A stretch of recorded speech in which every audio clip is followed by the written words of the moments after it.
বিভ্রান্ত করা। যে কোর্ট আমি বাতিল করে দিয়েছিলাম, কোর্টে একটা রায় হয়।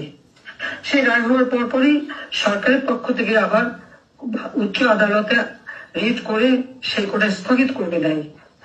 2007-এ ছাত্ররা আন্দোলন শুরু করে। আমরা তো পুলিশ দিয়ে তাদেরকে উৎখাত করে দেয়নি। 2011 জুলাই মাসের 11 তারিখে তো কোটা বন্ধ হয়ে যায়, তখন তো কোটা কোনো ইস্যুই ছিল না। তারপরে তার সঙ্গে আলোচনা করি, সব দাবি মেনে নিই। দাবি যখন সব মানা হয়ে গেল, তখন তারা এক দফা দাবি, কেন আমাকে ক্ষমতার থেকে বের করতে হবে। আজকে যখন আমরা দেখি যে এই ছাত্ররা সে সময় যে আন্দোলনের নামে যেভাবে পুলিশ হত্যা করেছে, শিক্ষকদের অপমান করেছে, সংখ্যালঘুদের উপর হত্যা করেছে, প্রত্যেকটা প্রতিষ্ঠান, metro rail, expressway, Bangladesh television ভবন, সেতু ভবন, সড়ক ভবন, এমনকি আমাদের জলবায়ু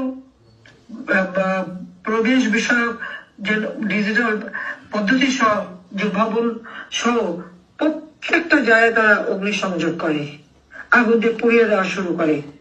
মানুষের ঘর বাড়ি সবকিছু, আওয়ামী লীগের নেতা কর্মীদের হত্যা করার, মসজিদ, মাজার, দরগা শরীফ, গির্জা, প্যাগোডা, এমন কোন জায়গা নাই যে যেখানে তারা ভাঙচুর না করে এবং সেখানে অগ্নিসংযোগ করা হয়েছে। এমনকি সেই সিলেটের শাহপরান মাজার পর্যন্ত তারা হামলা করে। কিন্তু কেন এগুলি করা হলো? আর অগণিত নেতা কর্মীর উপরে মিথ্যা মামলা। তাদের যখন সব দাবি মানা হয়ে গেল, তারপর তাদের দাবি এক দফা। এবং আজকে যদি আবু সাইদের হত্যাকাণ্ডটা যেটা নিয়ে ভিডিও করে সমস্ত মানুষকে সেন্টিমেন্টে আঘাত দিয়েছিল এবং আমার বিরুদ্ধে, আওয়ামী লীগের বিরুদ্ধে একটা সেন্টিমেন্ট তৈরি করেছিল, সেটা যদি আপনি একটু গভীর ভাবে বিবেচনা করেন, দেখেন, অ্যানালাইসিস করেন, দেখা গেল একটা ছেলে হাত তুলে বলছে আমাকে গুলি করো, গুলি করা হলো। কিন্তু তাকে যে গুলি করা হলো, তারপর তাকে যে টেনে নিয়ে গেল তার সাথীরা, 2টা 2:30টার দিকে গুলি হলো, তাকে তো হাসপাতালে নেয় নাই। একটা গুলি খাওয়া মানুষকে তো সাথে সাথে হাসপাতালে নেবে, তার চিকিৎসা দেবে, গুলিটা বের করে তাকে বাঁচাবার চেষ্টা করবে। সেটা কি তারা করেছিল? করেনি। হাসপাতালে নিল রাত 8টার দিকে। আমার প্রশ্ন, সে যদি পুলিশ গুলি করেছিল রাবার বুলেটে সে তার আঘাত লেগেছে, এটা ঠিক। তো রাবার বুলেট কিন্তু মানুষ মারে না, মানুষ আঘাত পায়, এটা সত্য।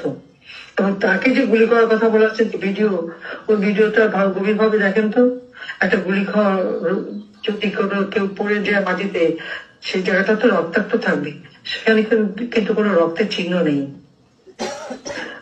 আরেকটা ভিডিওতে আমরা দেখেছি যে ছেলেটা যখন এবং ওই আন্দোলনকারীরা যখন পুলিশকে ঢিল ছুটছে এবং এই লাঠি দিয়ে পিটাচ্ছে, পুলিশ পিছনে উঠে যাচ্ছে এবং এই আবু সাইদ আগে সামনে এগিয়ে গেছে, তখন একটা ঢিল এসে তার মাথায় পড়ে, মাথার পিছনে পড়ে, সাথে সাথে সে হাত দেয় এবং সেখানে রক্ত ধারা তার ঘাড়ে।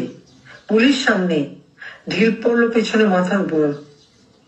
এরপরে ওই ভিডিওটা দেখালো সে সময়, সেটা হলো সে দাঁড়িয়ে আছে, হাত তুলে, পুলিশ গুলি করলো, সে পড়ে গেল। তাহলে এই আমার ওই প্রশ্নটার উত্তর কি কেউ দেবে?